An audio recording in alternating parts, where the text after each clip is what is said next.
Hi, I'm Marlo, and today I will indulge in the childhood obesity epidemic. It is important we know its causes, solutions, prevalence in society, and what its future holds. Childhood obesity is an epidemic in developed countries. Some may ask, why is it prevalent in our society? Well, since the 80s, childhood obesity has skyrocketed. It has more than doubled in children and quadrupled in adolescents in the past 30 years. Worldwide, in 2013, 42 million infants and young children were overweight or obese. If those trends continue, 70 million young children will be overweight or obese by 2025. When a child's lifestyle isn't adjusted to make them healthier, the pattern will continue, and the likelihood of a child being overweight or obese in adolescence and adulthood is very high.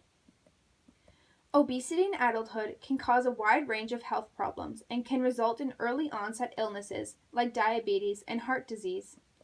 As I just mentioned, child obesity can cause dangerous health issues, both short-term and long-term. Some immediate health effects include risk factors for cardiovascular disease, such as high cholesterol or high blood pressure. Obese children are also likely to suffer from joint and bone problems.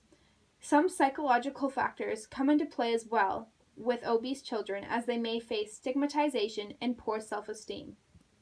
Long-term health effects that transform from childhood obesity into adult obesity include heart disease, type 2 diabetes, stroke, several types of cancer, and osteoarthritis. Unlike infectious disease epidemics, the severity of child obesity has been overlooked and the issue is not being solved. This may be because childhood obesity is so complex. It has biological, behavioral, social, economic, environmental, and cultural causes linked to it. These complexities are also what make childhood obesity so prevalent in today's world. The environment around us is constantly changing, but not everything might be changing for the better. It is simple things like architectural design that discourages walking and other physical activity. It is also the high-calorie and fat-filled foods that are available in stores at an affordable price. In addition to being cheap, the food is also ready to go or pre-made and processed, so preparing meals can be made fast and easy. Things like fruit and vegetables are very expensive, and it is therefore difficult for those with little money to make the healthy choice. It is not a safe world we live in when carbonated and sugar-filled drinks like Coke cost less than water. Although healthy eating is the biggest factor, daily activity is also extremely important in controlling weight gain and obesity. Some problems children are facing include not having enough access to physical education in school.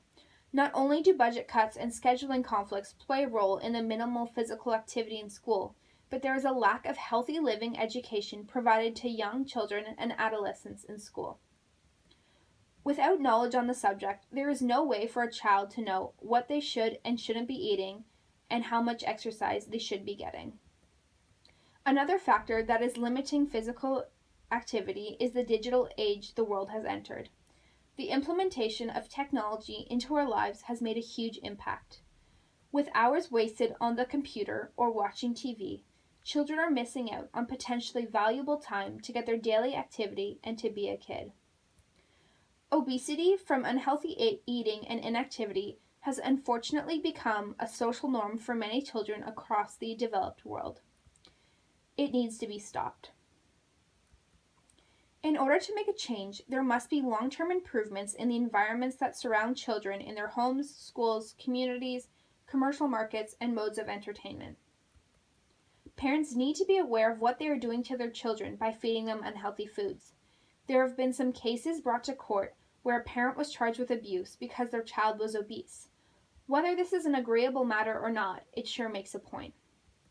Children depend on their parents to take care of them and to keep them safe, more than anyone. Although home life is the biggest influence on a child's health, school also plays a role in keeping a child safe, as it is where they spend a large portion of their day.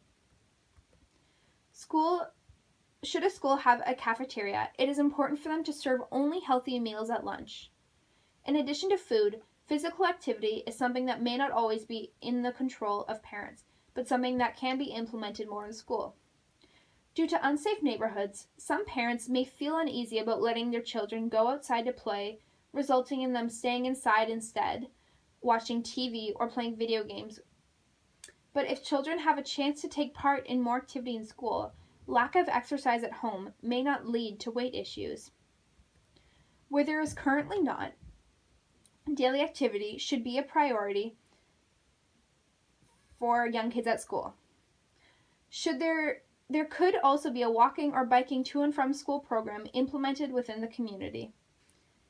Furthermore, the entertainment children are using today is linked with the lack of physical activity in young people. With unlimited television, internet, and video games at their disposal, it is easy for them to spend almost their entire day on electronics as opposed to playing outside or playing with basic toys in their homes like dolls, Legos, and trains. Children cannot be exposed to many entertainment electronics so early in their lives. They can be used for educational purposes, but a child's brain needs stimulation and communication in order to grow. That won't happen in front of a screen.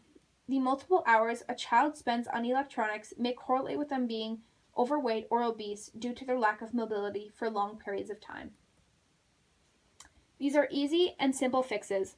The time and effort just needs to be put in order to make it possible to stop the childhood obesity epidemic. The future for childhood obesity at this rate is not looking too bright.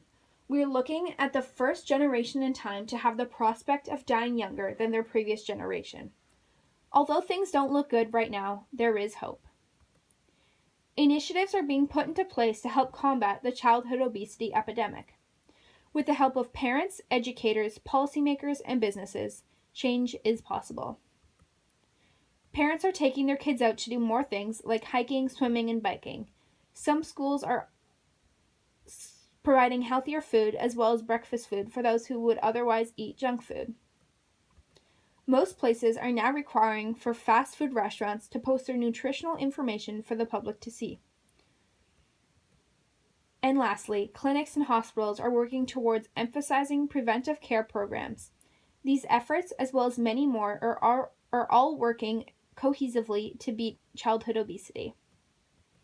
It has been proven that when healthy food and easy exercise are made affordable, that most families will put in the effort and make healthy choices for themselves and their children. The most important aspect to help combat child obesity is prevention. We need to stop the problem from getting worse, and in order to do this, the parents need to be educated about health risks just as much or even more than the children need to. In order to prevent the problem from escalating even further, we need to stop it at the root of the issue. The future is not something that has to be ominous. There is a chance for society to improve its ways and create a better and healthier world for our children.